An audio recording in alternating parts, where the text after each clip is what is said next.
Hi, everyone, and welcome to episode 2 of Diaspora Chronicles.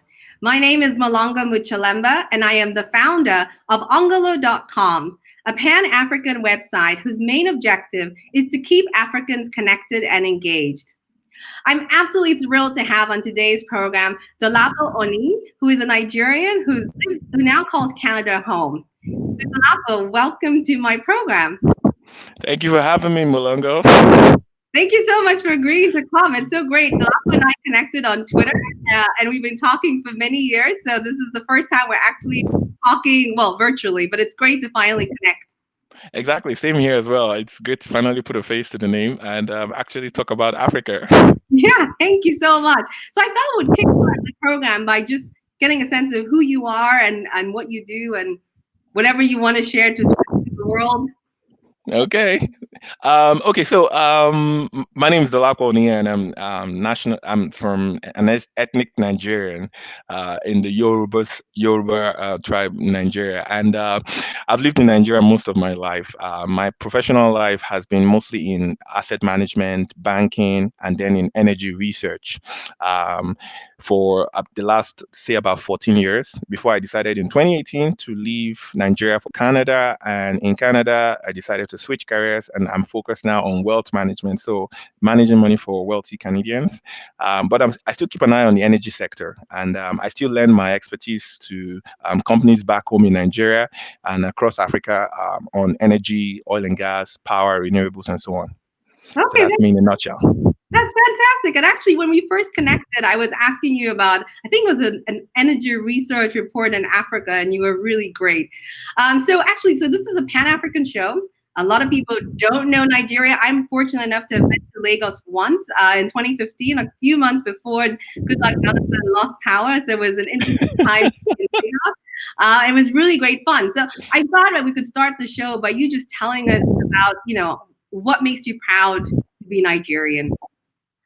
Okay, and look, I know my moniker on Twitter is I'm a retired Nigerian, but first and foremost, and I like to stress it again, I am a Nigerian and I am proud to be Nigerian. Look, Nigeria has so much going for it. I think aside the natural resource potentials, which I can talk about, the human potential in Nigeria is fantastic. I think our people are just natural go-getters. They are aggressive, they are entrepreneurial in thinking, they are very sharp people. We call them street smart. Like, I think that's the right word, street smart people. um, I mean, here's a personal anecdote. I landed in an airport in one African country. I don't want to rubbish the country, so I won't mention the name of the country. But I got to the airport, and as I landed, a man walked up to me and was like, "Hey, I can help you fill your immigration form so that there will be no issues." And I'm looking at him and I'm like, "You recognize I'm a Nigerian, right? You can't scam me." And then the man looked at me and just walked away.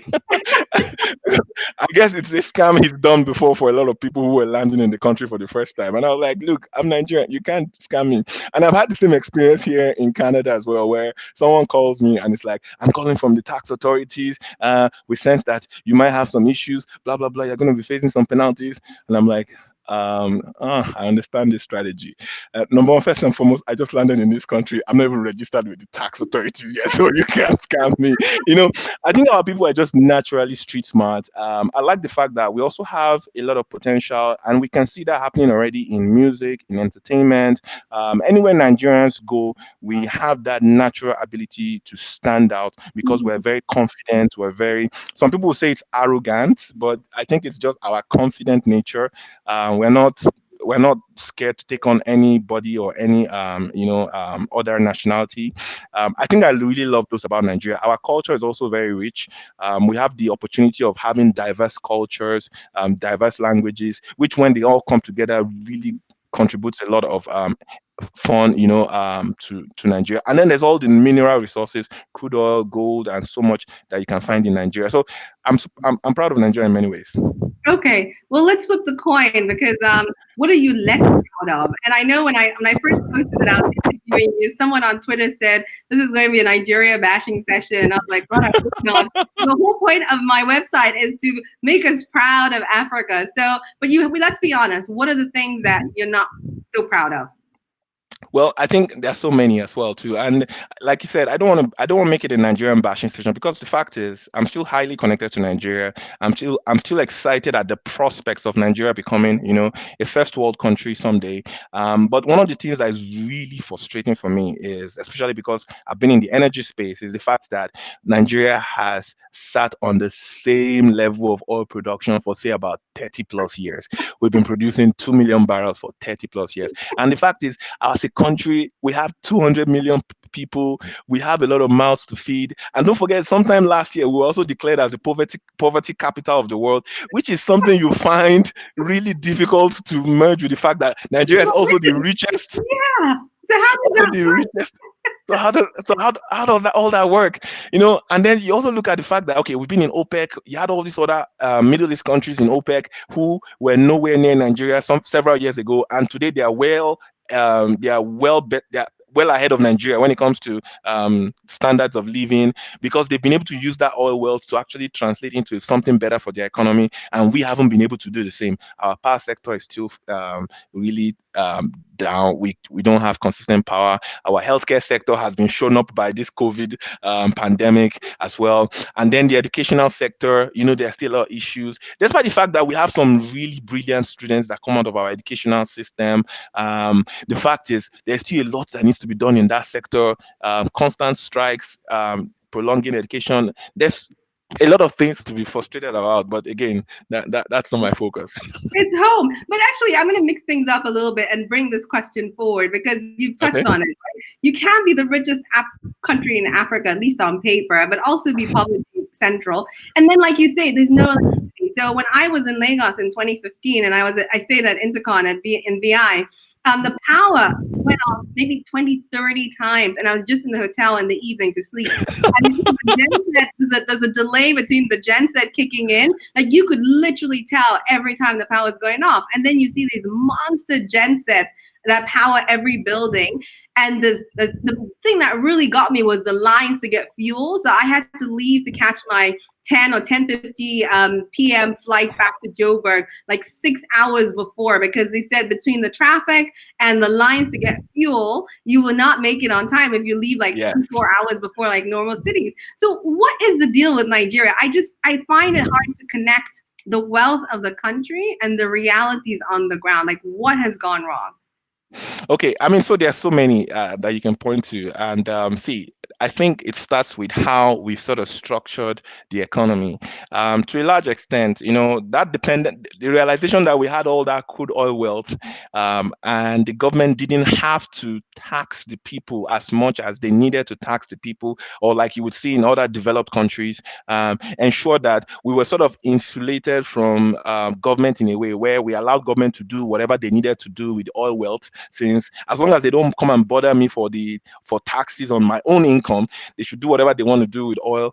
And sort of created a sort of situation where we don't also trust government as much as we should trust government as much. Mm, And government also doesn't feel the need to be accountable to us as they also need to be accountable to us. Since the money is not coming from us, they don't feel the pressure to be accountable to us. So all that sort of underlying, psychological mindset around our structure of governance has ensured that a lot of funds go into the, how do I call it, the opaque world of government revenue, which, I mean, if you think about the fact that I was looking at some numbers recently of all the loot that has been returned back to Nigeria from Abacha's stolen money how in the much last was that 10 years. actually? How much did you I steal? mean, so that's the question. We don't even know. We don't even have a number now, because, I mean, over trillions of dollars has been returned in the last 10 How years. much? Just this year alone, sorry, billions of dollars has been returned. I think the figure that was put was somewhere in the region of about $4+ billion that has been Wow. returned so far. Just last month again, we got another $311 million just last year, and the year before that we had gotten another 600, and the year before that we had gotten 300. And so, like, if you go 10 years back, there's like money coming in every year from the Like money that was been dividends. looted out of the country. So that lack of accountability has ensured that the funds that should go into actually developing the economy has ended up mostly outside the economy. Mhm. And as a result of that lack of accountability as well, we have not held the government responsible for a lot of things. So power definitely hasn't picked up. Another personal anecdote, I was attending a conference and the power minister was to speak at the conference. And as soon as he got on the stage, they took the power. Oh my God. It was a classic moment. Like it was a classic moment. And to some extent I felt sad for the organizers because I imagined they definitely wanted to avoid that, but that happened. So again, and it goes to say that because there's no system for holding government accountable. Look, there's only 4 years for every government that comes into power. And within that 4 years, every government is trying to quickly do a lot of things. You want to first of all settle all your political connections that have ensured that you actually got into office. So you spend the first 1 year, 2 years doing that, and then you only have 2 years for governance, and you have to plan for the next 4 years again. So you have another 1 year to prepare for the political side as well. So nothing really gets done. Right. So if you're So going to be in power for 8 years, right? By that thinking, do you still owe people if you're reelected? Like we that's right. I think when you get okay. elected a second time, you Huh? shouldn't feel like you owe people, right? Okay. Yeah, but that's also a problem where as long as you have a good leader in place, then maybe they will actually try and implement reforms that they know that, okay, now I don't owe anybody anymore, so I can do what I need to do to get things done. And I think Buhari is sort of trying to paint that picture in the second term. I feel let's give him the benefit of the doubt that he actually wants to do that, and we can see some reforms happening, but not as much as need to happen. For instance, to get the power sector on stream, that's very critical. So back to the question of how is Nigeria the richest and also the poverty capital of the Yeah. world, for me, it ties down to how we've managed our oil wealth, and it's been abysmal. Also ties to the lack of accountability or a system by which we, the citizens, can hold government ransom. And because of that poverty, we are bound by the tyranny of the majority. Once you share a few snacks, share drinks, food, and all that money, you will buy votes in many parts of the country. Um, where we have the loudest voices on Twitter and in urban cities, they don't have a lot of votes also too. So what do you do? And this is not It's unique to Nigeria alone. I mean, a lot of Africa is like that. But the difference is that we're not as wealthy as Nigeria. And by the way, one of the things that really amazed me in 2015 is I had never seen as many Mercedes G Wagons on the street until I moved to Dubai. And I was like, clearly people have money, but it's not going to the country. It's going to individuals and it's going to bank accounts in Switzerland and Panama and other places. So what exactly. things? So why, when will Nigeria actually evolve and become like Singapore, for example? I think a lot of things would have to change for that to happen. And I mean, not to sound like a prophet of doom, I think oil is going to play a big part of that. If we see this sustained situation where oil prices are constantly low and government doesn't have that revenue from oil to fall back on, and they have to actually find other things to do to develop the economy, then we're going to see government become more accountable to the people, because they actually have to tax the people now to get money to fund government and fund programs, and people will not want to part with that income unless they have a system of ensuring that that money is going into the right sort of infrastructure investment or the right developments around the economy. So I think that's what we're going to need to push the needle on that. As long as we have that fallback on oils, the fact is it will be difficult to evolve that system of accountability. Now, Mhm. another thing I think will also change is if we can find ways to improve our political system. Our political system, as it is currently, will not ensure that we get the best leaders. I think we shouldn't be at this time in our life as a country where we are trying to debate if our president went to university or not, if he has certificates or not.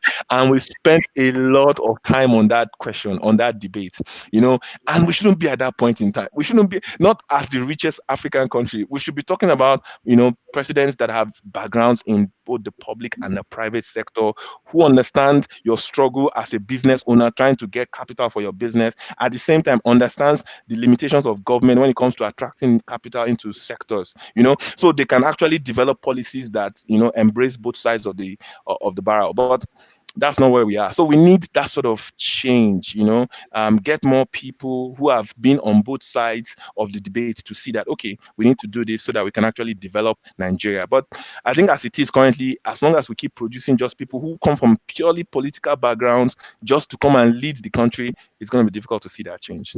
So, but then people will challenge you and say, "You're sitting in Canada. Why don't you come back and see that change?" So, what do you say to that? I get that question. Okay. By the way. People say to me, "Oh, the diaspora, you guys just talk. Why don't you come back to Zambia and change stuff?" I'm like, guys, you're already there. I will come back and support you in your efforts. Like, but you get started. Don't expect me to come and start. So that's my pushback. You know what me? I even tell people. I tell people that look, that Nigeria's number one export to the world is actually Nigerians. That's true. Because if you think about how much diaspora also contributes back to the economy, it's significant. In fact, it started to rival the amount of revenue that we get from oil in the last 2 years. So the Wow. amount of remittances coming from diaspora back to Nigeria is actually competing with oil when it comes to the actual revenue that comes into the country. So it's that significant because Nigerians are going to different countries around the world and they're succeeding and they are sending money back home. And I think that's very critical to the economy at this time as well too. So again, come back home. Yes, there's an argument for us to come back home, but there's also an argument for us to keep on going to other countries around the world, make revenue, and send it back home. That's one. But again, still speaking to that issue of coming back home, look, it will always remain an attraction for most of us to come back and contribute to the development of our country. Hmm. What we want is to see that there are changes that allow the sort of open thinking that would bring solutions. But where that is not happening, or where we see that that sort of open thinking is still not welcome, then there's no point coming back and being frustrated. I know many of my friends who left the UK, quit jobs, left America, quit jobs, came back to Nigeria. That, look, we're coming to change the country. We're coming to fix power. We're coming to set up renewables. We're coming to do all that. And a lot of them are back out of the country again because they're like, it didn't work out. So, I have some sympathy for that. So let's actually solve something, a question that you and I were debating. So are yeah. you retired or you're just tired? Because the former would imply you're done, like you've hit the road and you ain't coming back no more. Whereas the latter is just, I'm taking a break. I'm going out, seeing what the rest of the world has to offer, and if something comes up, I'm happy to come home. So which is it? Okay, so I mean, I say thank you for couching it that way because I know when I said I was retired on Twitter, it caused a lot of trouble for me as well because people were like, "Yeah, be retired. If I don't come back, we don't want you anymore." I'm like, okay. So I think tired is the right word. I'm just tired of going around the bush, going beating around the bush. I'm tired of doing the same thing over and over and expecting a different result. I think we need something really radical to change for us to move forward. And I just decided, look, I'm tired of that. Look, I can narrate my exact point, like the exact moment I made up my mind that I'm leaving Nigeria. I think it was back in 2017. It was in the festive period around November, December. There was a fuel scarcity, and I mean, this was me back in Nigeria. I was an energy analyst. I have a lot of friends who are top executives in petroleum marketing companies. I also have friends who actually own their own private dumps where they get fuel from. So I never really got into scarcities as well. Whenever there was scarcity, it was just a phone call to get someone to say, "Oh, bring your car and we'll fill it up for you," and all that. So it was always never an issue for me. But on this particular day, I was driving home and I saw a filling station that was selling fuel, and I decided, oh, let me just go into the filling station, buy fuel, and drive home. And for one reason or the other, some things happened at the pump. Some soldiers came, some police came, cars came all around me. And before I knew what was happening, I had spent 5 hours on that queue and I didn't get fuel at the end of waiting for 5 hours. So here was I sitting in the queue. I couldn't move my car out because the guy behind me had parked the car and left. The guy in front of me parked the car and left. There were buses on my side, left, right, center. People were no longer in their cars. I couldn't drive out. I couldn't go anywhere. And I was like, wow, this is Nigeria. This is exactly why I need to leave this country. Like, you can just be stuck and it's of no reason of yours. It's of no making of yours. You're just in Hmm. an issue and there's nothing you can do about it. And I was like, okay, that's it. I'm done. I'm gone. I lamented on Twitter that day, and people were like, making fun of me. I was like, yeah, yeah, yeah. I have all these links as well too. I could use them to get fuel, but this particular happened and helped me to make up my mind.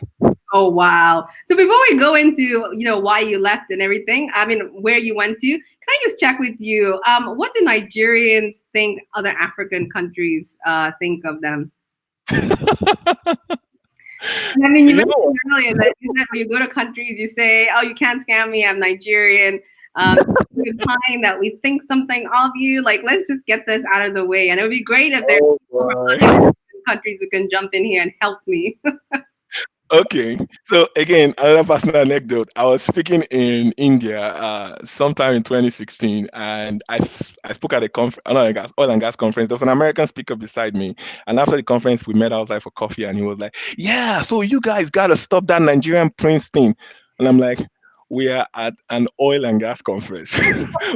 We're talking about how to get oil and gas price, export price parity and all that, and you're bringing up Nigerian Prince." So I think first of all, there's that concept. There's that concept in mind that Nigerians are street smart, and that's the word I'm going to try and use. That we're Hmm. very street smart, and that because of that street smartness, we are very good at convincing people in doing things which are not necessarily legal. I think scamming is one word that comes to mind.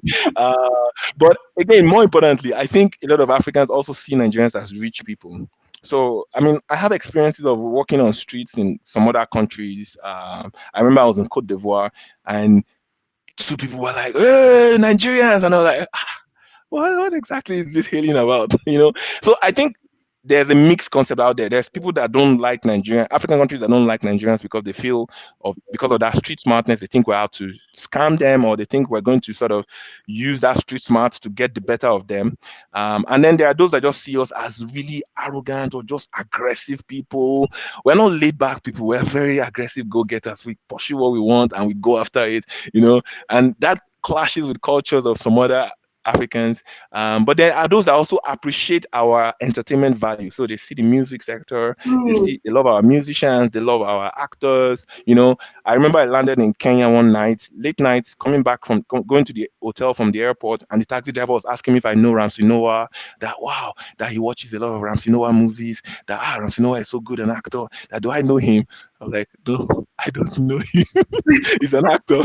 So I think it's a mix of different things. But sincerely, I think we're welcome in most countries we go to, and because of our friendly nature, our ability to actually help people, I think that really makes a way for us.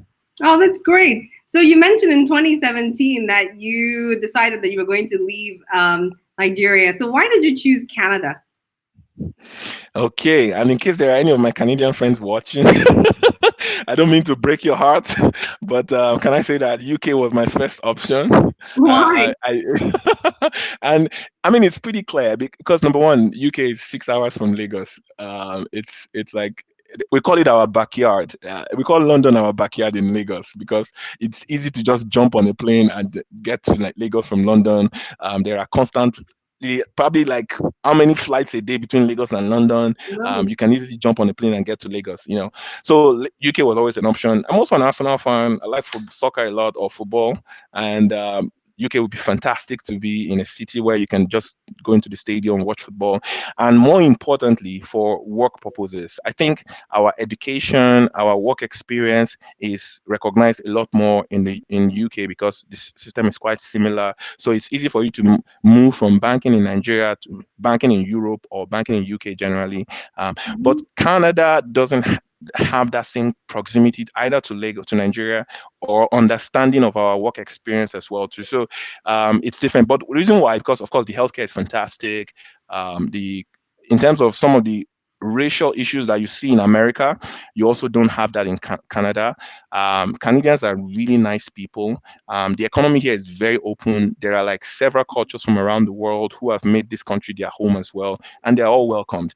You see in the way Canada has treated immigrants or asylum seekers in the past. When we had the whole Syria issue as well, as a country, they really opened up their borders and they accepted a lot of people, and that continues to be their strategy. More importantly, I think that there's also an economic benefit for them as well too. Though the population here is really old, so they need a younger population to come in to come and generate the taxes and the pensions that will pay for the older generation that is going on because here They have one kid and they're fine. You have couples that just have their pets and that's all they want to have. So it's a different mindset here. But I like the healthcare system. I like the education system. I like the ease with which it's easy for you to get a lot of things. Here, you want to buy a house, it's like a 2 week discussion. Wow.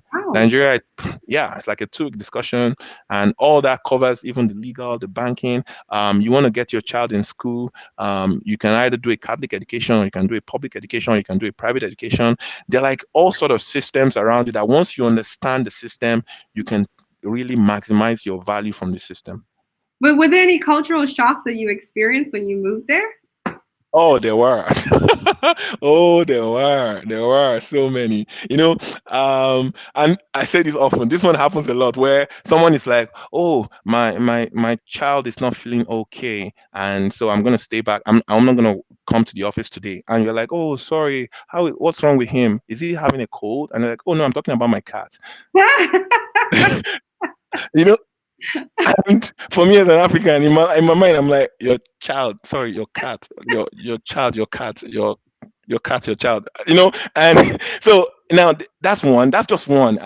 They have a very close affinity with their pets. Another thing I find also that they're not like the social type of people like we have in Africa, where we always have a reason to gather as Africans. Like there's always one function or one wedding or one occasion, and we just tend to congregate a lot. Here, that is not the norm at all. In fact, I remember when I had an incident in my house. I invited some friends to come and watch a movie, and it was just like 3 or 4 people I invited. They invited 2 or 3 more people, which is kind of like an African thing to do. Yeah. Someone invites you to a party, you invite someone else to come with you to the party, whether you've told the host or not. So we ended up in my house with like 50 people that day, Wow. and then everybody brought different things. Somebody brought turkey, somebody brought drinks, somebody brought chips, and everyone knew I didn't have to cook anything. I just invited people and they all came with different stuff. And when I posted it on my Instagram, my colleagues were like, "Wow, you've only been in Canada 1 year and you already know more people than I know in the whole since I've been here all my life." You know, because it's not a cultural thing here to just congregate unnecessarily. Well, I won't say unnecessarily, but to just congregate generally like that all the time. It's different. That's another. That's one, and it's because I guess they have a very private lifestyle here, so that's different. That's Another. totally different from Africa.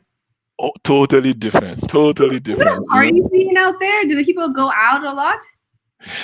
Sorry, I didn't catch that. Is there a party scene? Do people go out a lot? Maybe in Toronto, and because Toronto is closer to New York, so the American influence is strong in Toronto. Okay.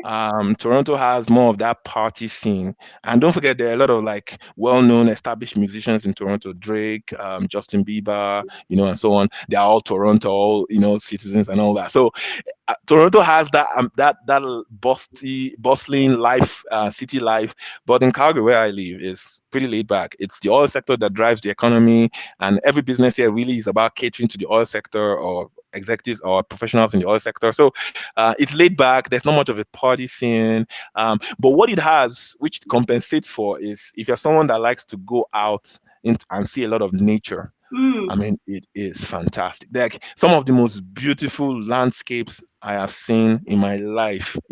I have seen them driving around this part of Canada that I've been in. I haven't really explored outside of Alberta, but within this Alberta, I've been like there are lakes, there are hot springs, there are all sorts of natural scenery that you can go and just you really enjoy. And then I was literally in my house just some months ago, and a deer just walked past my my backyard. So Wow. there's that proximity to wildlife also too. So you occasionally drive on some roads and you will see a grizzly bear by the side of the road. Aren't they Or scary? well, I mean, you're always told to keep your distance from grizzlies. So if you go hiking, for instance, you have bear spray, and then you're meant to constantly make noise because the bears, once they hear human noise, they'll stay away. you know but they make for good pictures, they make for good hiking experiences, maybe not when they chase you though. Please stay alive. We need you back home. Oh yeah. That's funny. Okay, we've got a couple of questions online, including two that I was going to ask you. So Okay. one from Tasma, who's a friend of mine. Hey Taz. So she's asking, how do you cope with the cold weather? Because we understand Canada is really cold. So how is the Niger boy coping with that? In fact, I should have mentioned, that culture shock. It was a major shock for me. In fact, Look, Muloongo, I left Lagos. Lagos was at 33 degrees when I left Lagos. We got to Canada in 2018 and it was minus 17. And it gets as cold as minus 35 here in Calgary. Is that There's this, Fahrenheit? what? Fahrenheit. Yeah, no, no, Celsius. Minus In 35 minus Celsius. 35 degrees Celsius. I don't Yes. think that was possible. Oh, Malongo, there's a city just like 2 hours from Calgary, 3 hours from Calgary called Edmonton. Edmonton gets up to minus 60. 0 Celsius. Minus 60 Celsius, not Fahrenheit, Oh my God. Celsius. I was saying my girlfriend's Fahrenheit. So actually, Taz, thanks for asking that question. So you've heard it's even worse than I thought. It How did you is survive? Look, it is so cold. Like during the cold period, you are expected to layer up like so many layers. You have your thermal wear, then you have your vest, then you have your shirt, then you have your sweater, then you have a jacket on top of that, which is like the jacket itself probably weighs like 5, 6 kg. Putting it on, yeah, so that you can actually withstand. And then you got to cover your face, you have to cover your hands, cover your legs. Then your car, if you don't have a heated garage to put your car in, you have to plug the engine of the car to a heater, which is going to keep on the car engine heated. What? Otherwise, your car is going to freeze and you can't start the car But will when it you go want on to. fire? No, it doesn't go on fire. It just It's heats up worse. the engine block. Oh, really? So there's no chance of fire. Yeah, no, there's no chance of fire. Okay. So they're like, and then you have to change your coolant in the car also so that it doesn't freeze up. So there's specific coolants you have to use. There's like a list of like 20 to 25 items that once it's winter period you have to go run through. Your tires, you have to change your tires. You have to check your furnace to ensure that your heating is up. Like as a Nigerian boy, it was a struggle at first. Like, oh my God, just to live in this country, I have to go through all this every year. And the good thing, and the worst thing is, even the Calgarians who are born here and live here are still not used to the cold as well. But they stay. But they stay. And you see, that's one of the reasons why I like this country also too, because the government recognizes all these adverse challenges they have with the weather, with they prepare for it. So whenever it snows, I can tell you within 2, 3 minutes of that snow falling, there are trucks on the road clearing the snow to ensure that the roads are snow free, spraying chemicals on the road to ensure that you can drive. There are still accidents occasionally, and there are still people who still speed and cause issues, but the government ensures that people are well taken care of and they minimize all the incidents that could happen. So they take care of that.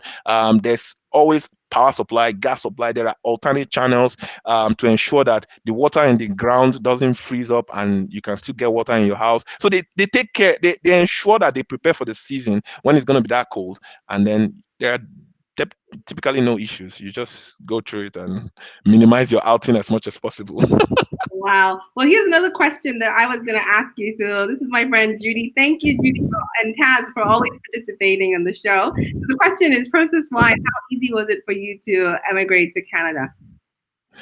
Okay, process-wise, the funny thing, it was actually fast.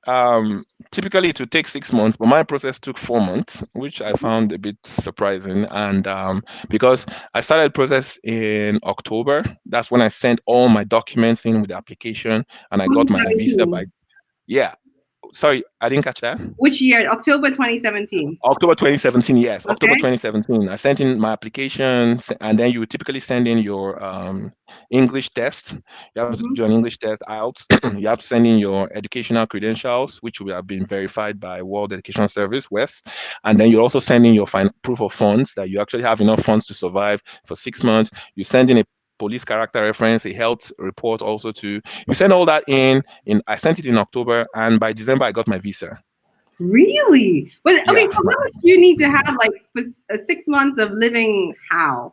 Because you can go So, and live in a shack and it costs you nothing, right? right? Yeah. So what they did is that they actually set numbers. Like, look, for a family of three, you must have this. So for instance, I was a family of three, and the law was that we should come with at least $20,000 Canadian? Canadian dollars. Okay. Yeah, which as at that time was roughly around 6 million naira. So that was fine. That was okay. So we came with that. Um, Without a job, right? yeah, without a job. Again, that's another thing to point out because I quit my job in Nigeria. My wife quit her job. So we literally landed here, no jobs. And but the good thing is, we came at a time when the economy was just starting to pick up, and I think there was a lot of demand for financial service people. So it was easy for us to quickly plug into the economy. And I think settling down, it also helps here if you network a lot. So as soon as I landed, I started talking to people, looking for where a lot of financial service people were always gathered, attending workshops, even using money out of, paying out of pocket to attend some of those workshops. I met people, and it was in the process of networking that I met someone who introduced me to the manager who gave me my first job. So networking is key when you move countries, and I think when you move to countries, at times it's difficult because you're like you don't know anybody, but in going out, putting yourself out there, going to workshops, going to conferences, meeting people and telling them this is what you do, this way you're looking out for Yep. opportunities. I actually even contacted somebody on LinkedIn and I said, "Hi, I see that you've had some experience dealing with the finance industry in Nigeria, but here you're based here in Canada. Would you like to have coffee and let's discuss, your experience and then if there are opportunities within your organization?" And he actually obliged me. I had coffee with the young man, with the gentleman, and he actually broke down the financial service sector here a lot better for me, made it easier for me to get plugged into the financial sector. And how long did it take you and your wife to find jobs after you arrived? So I got into Canada in March. I started working in April. Um, Wow. Yeah, and my wife, because our daughter, we have a 7 year old. When we came, she was 5 years old, Mhm. and the schooling system here is a bit different. You actually don't start proper school grade one until you're 6 years old. What? Um, yeah, it was a shocker as well to one of the culture shocks because in Nigeria she was already in nursery two, uh, and sorry, did I say nursery? She was already in primary two, like Great. already, which would be grade school, yeah, in grade two. Wow. But here in Canada, she had to start from grade one all over again. No, they don't make Yeah, exceptions. no exceptions, no exceptions. That's This crazy. a child must be 6 years old before they go into grade school. So it was like, ugh. And again, the curriculum is different. So she got into grade school, and all of grade one, all they were doing was like tearing pieces of paper and crayons and coloring and basically focus on the creativity. But in Nigeria, she was already on her ninth multiplication tables. She was already submitting projects. you Really? know, yes.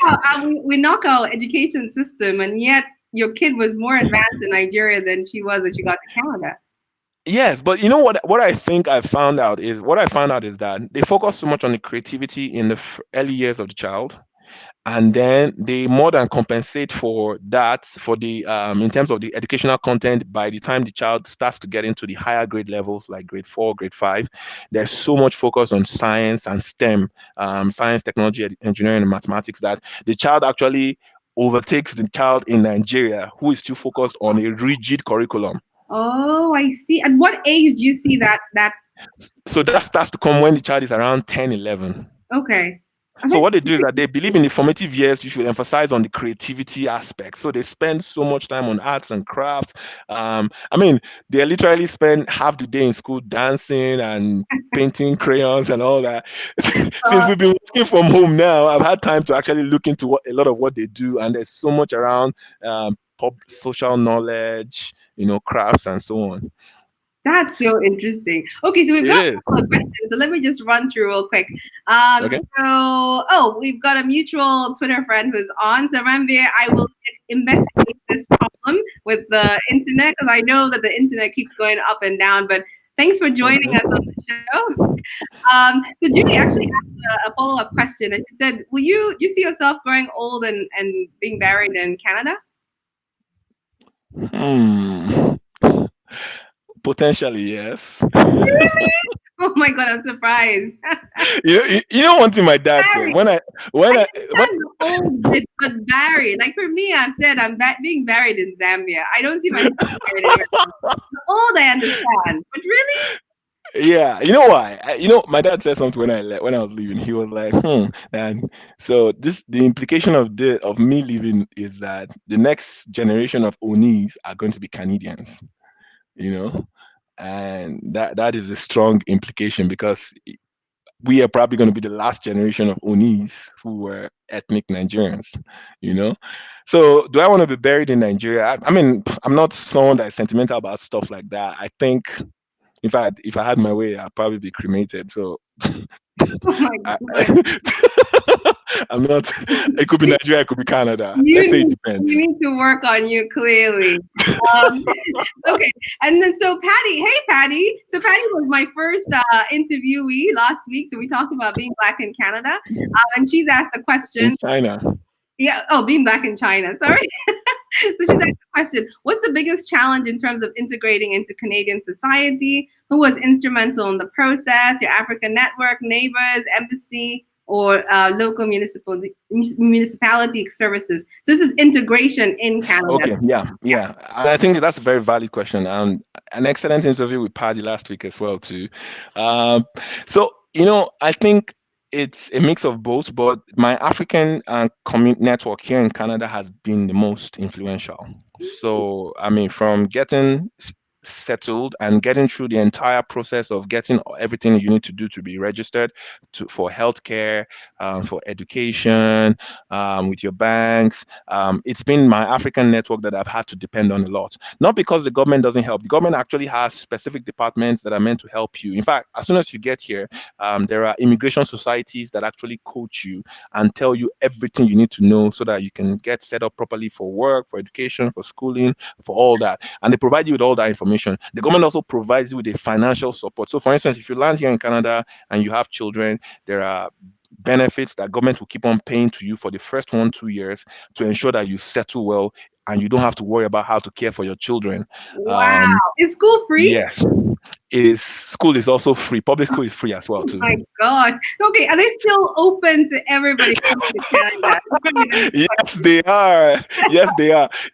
I give an example of one of my friends who landed here in Canada with four children, and um, the child benefits per child is roughly around $600, and then the province government will also match it. There's also all sort of GST tax rebates you get. So essentially, you end up with about $800 per child. So Per for the first child. one per child, yes. Wow, they Uh, can pay for rent. exactly. So for the first 1 year, when he was here, he actually could focus on his professional exams, which he had to write without working, and he could pay his rent just from the 2004 that he was receiving from the government. You know, so that's one side. So as for the integration, I think there's a lot of it also relies on you as well too, because your work experience in Nigeria, in Africa, may not be recognized if you don't have a global certification backing it. So here, because they can't really relate to the work culture or the work environment in Nigeria or in Africa, they don't really know when you say you're experienced in oil and gas, what exactly does that mean? I Mm. think in a way they don't really understand that, so they're not quite sure. And so what they prefer to see is that, oh, you have a CFA, oh, you have an MBA from a global university, or you have another global certification that is well recognized. Then they would find it easier to say, okay, you know what, if you have this and you've worked with it, that means you have the kind of expertise a Canadian would have in this area as well too, so we can plug you in a lot better. So what I tell a lot of professionals is, if you are coming to this side of the world, especially Mm. North America, you want to come with a global certification. If you don't have, then you want to spend the first 1 year, 6 years in writing as many of those professional exams you need to write, so that it's easy for you to plug back into the same sector as you were, unless you want to switch careers like I did. And then even for me that had to switch careers, I spent the first 1 year writing exams. I've written like 4 exams since I've been Wow. here. I've gotten licensed now as a stockbroker who can manage funds for people. I'm still writing my professional exams to ensure that I can get my full professional portfolio management certification. So there's all sorts you need to do to get it fully integrated. But your African network will play a key role because they've been here. They can help you jump hurdles, so that you don't have to go through some of the mistakes that a lot of people make when they move countries. But also rely on the government resources as much as possible, because Mm. they are there to actually help you to ensure that you can integrate better. And how big is the African community in Calgary, or the community that you're a part of? Yeah, I think it's still relatively small. I mean, if you look at numbers, a friend of mine did the statistics recently and said, look, between in the last 10 years, probably we're still less than let's say two, sorry, let me not say 500, 200-ish thousand people generally that have been migrated into the country basically over the last 10 years. It's still a lot less compared to Asians who have been here and are already in their 10th, some of them in their 7th, 8th generation already. A lot of the Africans I see here are still in their first generation or their second Mm. generation. I haven't really seen Africans that are in their third, fourth generation already here. Most of them are still like in their first, second generation. But Asians have been here. A lot of them have been here for like many more years, and they've been here in their seven, eight generations already. So they are more entrenched in society. But Africans were just coming into Canada, and I think because of that switch between the weathers, it's not something a lot of Africans find conducive coming to the cold part of the world. It is really cold, you know. So But clearly, they that's take care of you. You can pay for your rent using just the benefits from your children. Then people should be going to Canada. So actually, yeah. But another what? question. Oh, sorry. Go Continue. ahead. No, no, You pay it in tax. You pay back in taxes anyway. okay, okay. So we've got another question from my friend. Hi, Irene. So she's asking, what are the careers where Canada is short of skilled people, so that we can help the people who want to move there know whether their skills will be valued. Okay, awesome. I think you see, the best way to understand this is that what I said earlier about the fact that the demographic here is tilted more towards the older population. So even across sectors generally, there's a huge amount of people that are experts in various sectors, but they are now in the pensionable stage, and there aren't enough young professionals across fields to create the sort of tax bracket that is required to support the pensions to those to the older population. So across sectors, a lot of professionals are needed. It just depends on which province you find yourself. For instance, if you're in Alberta, where I am, for instance, finance is a huge demand. A lot of my friends who were Nigerian bankers that have landed here or came from the financial sector, as soon as they landed here, within a month, they've gotten jobs. Because in fact there are specific banks here like in Alberta here where I am that actually like Nigerian bankers because of that aggressive nature. Like, I mean, one of my friends said he went for an interview and they were asking him that, oh, can you sign up to 5 mortgages in a year? And he was looking at them like, do you know my In target in Nigeria? 1 year. Yeah, like, do you know my target as a banker in Nigeria? Oh, for Like, weeks. exactly, like this is like just 1 week of my target. Like, so that I think part of that, so that aggressive nature actually helps. So there are banks that actually like Nigerian bankers here because of that experience and that nature. Again, the tech sector is another sector that is really developing here as well too. So that's an attractive sector where a lot of professionals, a lot of my friends also who are tech people as soon as they landed. In fact, one of them, a friend, it was someone else that was invited for the interview, and the person that was invited for the interview said, "Oh, I've got a job already, but here's my friend. He's coming for the interview instead," and he got hired that way. So, so I think the tech sector is also interesting, finance sector, and more importantly, the medical sector. There's a huge demand for doctors and nurses or medical practitioners. In fact, a lot of people come here and they switch career to become medical practitioners. So you're not necessarily a doctor, you're just a nurse or you're assisting in medical care.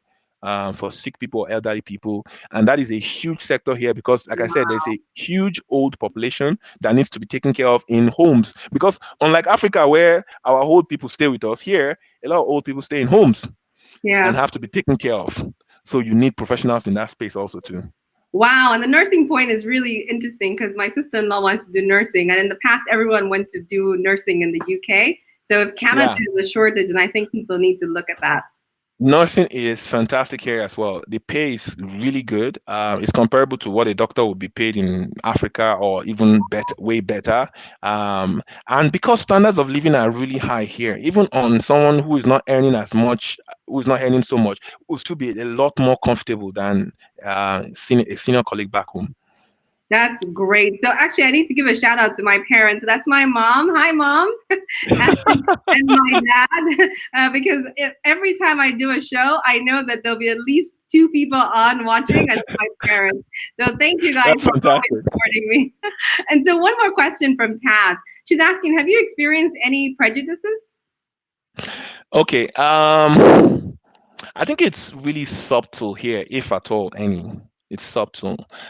It's not as open as you would find in, say, America. Hmm. Um, because here the people are generally nice. Like Canadians are just like so nice, you know. And I think it's because as a people, they have most of what they need from their government, so they don't feel the need to be competitive with you over anything. As a result, they are more open to being nice to you. I mean, a lot of my colleagues here will typically just take on some responsibility to buy you things, and you're like, or just take on tasks, and you're like, why are you doing this? Why are you being nice? Is there a motive, or is there? And there's just no motive. It's just how they are, you know. So in terms of the prejudices, I haven't experienced any. Okay, let's put it this way. I haven't experienced any. Mhm. I've heard stories that there are some, and I've had friends who had experiences because you would occasionally find people who feel like, how can you be an African and then you be made my boss? You know, I've had a friend who got complaints issued against him because the person just wasn't comfortable with the fact that an African is her boss, you know, and Wow. just couldn't. Yeah, so there are cases, but they are not as openly flagrant as you would find in some other economies. So I haven't experienced any personally. We Well, have just been lucky. Patty seems to be a big fan. She's given real praise to Canada and said interesting insights. So really great to hear from you, and yeah, credit to you for being so open and giving people a lot of leads. So I've gotten a lot of leads about the kind of jobs that people should be looking at for Canada. But pivoting back to our list of questions, right? So what do you miss about home? Oh God. I miss the food. I mean, there are African stores here, but because of the tax and all the import duties of bringing in specific African foods here, it's a lot more expensive. So you definitely won't spend all the time eating African food. So I miss the food back home. I miss the parties back home. We have this Owambes that we do, which are like when we have parties, we have traditional musicians who come to play, you dance and you sing and all that. It's really nice back home. I miss all that. I'm someone that used to be a lot in the entertainment scene, but back home, I used to also double as an MC for weddings and Oh, occasions. wow. So that really is one thing I miss a lot. And then of course I miss the weather, being able to wear shorts all year, Simple go to the pleasures. beach, simple things, exactly, simple things. It's like those few things that you like about Nigeria. That those are the things I miss. I can go to the beach. I can go, and just hang out with friends. Here we do that in our network as Africans when we hang out together and all that. And of course, a lot of my colleagues, I also visit them. But those are the simple things I miss. One of my last questions was, how do you stay connected to Nigeria? Okay, so I think because I still lend my expertise to a lot of companies back home. For instance, I spent a couple of months now preparing for the marginal field round that's going to be held in Nigeria. So I'm advising some companies as they put together all their agreements and all their valuations for various oil fields. I spent most of this morning on a webinar with the Nigerian Gas Association talking about how we can finance gas. So I'm still connected to the industry in Nigeria, to the oil and gas industry in Nigeria a lot. I still see how I can help the Ministry of Petroleum as well on some of the programs that they work on. And then, of course, I'm still connected to my friends back home, professionals, still on various groups, WhatsApp, Facebook, LinkedIn, who are still trying to either relocate out of the country or just stay in contact. And then, of course, there are pools of capital on this side of the world that are also looking for opportunities back home. So that always forces me because, for instance, I spent some time speaking with a VC here in Canada who is looking at opportunities in Africa, and he just Mhm. wanted to get a sense of how does it work, how does the whole system work. So that those are always opportunities for me to also connect people here back to Africa as well, to which I like doing a lot. So that's typically how I stay connected. And have you been And then back? I still have family back home also too. Have you been So back? not yet. It's just been 2 years since I left. I left in 2018. It's just been 2 years. I'll probably give it like some 2, 3 more years before I go back. What? Even to visit? Yes, if there's no urgent reason to visit, no, I just give it a few more years. That's the thing I said about why I preferred London because Oh, it's yes. not easy to just jump on a plane and head. It's like a 13, 14 hour journey, and if you have all those delays, it's probably like a 2-day journey. See, I'm in Singapore, which is like 14 to 16 hours to get back, but I still go home 2 times a year. I can't be away from Zambia for too long, so that's just me. Wow. Hey, I know you've got Wow. work, so we're not going to delay too long. Do you have any final words or words of encouragement or anything you want to say to people, either about You you, Nigeria, or Canada? Oh yeah, I do. Actually, I think for a lot of young professionals, and if you're on this call and yet relocation is something that you want to do in the nearest future, I would like to encourage you that it's actually a good idea to get that exposure internationally. Something I think I always wanted in my career was an opportunity to work in different countries around the world and just get that work exposure. And I think this is helping me to actually achieve that. But if it's something you do decide to do, ensure that you start preparing. If there are global certifications in your area of profession, try and get them. That would make it a lot easier for you to integrate into a society like this one. Also, you have to be very open-minded. I think our traditional cultures in Africa ensure that we view certain things in a certain way. Take, for Mm, instance, relations between men and women, men and men, women and women, and all that. And you have to be really open minded because when you come to a society that has embraced that in its fullest expression, you would have to work with different kinds of people and you have to be open minded. You can't bring that African sentimentality like, what is this person doing? you know so and that open-mindedness will ensure that they also find it easy to open to you and relate with you, and I think that's something I've learned a lot here. Another thing I think will be very key also too is that we come with a lot of mindset also too, and now I'm speaking to African men that societies where women are allowed to really express their talents and their potentials, like Canada, like this, is also something where, as an African man, you have to understand that and you have to be very open minded to also embrace that in its fullest expression as well, because it will be good for you as well. mm. So, again, that's something that has deeper connotations. Oh, that's great. No, thank you so much for making the time. I know you've been up really early, but I really enjoyed chatting with you. And from the comments, people appreciate your insight. So thank For you having so me. much. And I'd love to have you on the show again. We'll have to find an excuse to maybe talk about oil and gas in Africa. Okay, Yeah, definitely. Thank you so much. thank you. Thank you very Thank you much. for having me. And thanks to all the viewers as well. Yeah. So thanks a lot, Dolapo. So everyone, thank you so much for watching another episode of Diaspora Chronicles. I'll be back again next week, Friday. So I just need to confirm my interviewee. But appreciate your support and see you in the next episode. Thanks. Bye.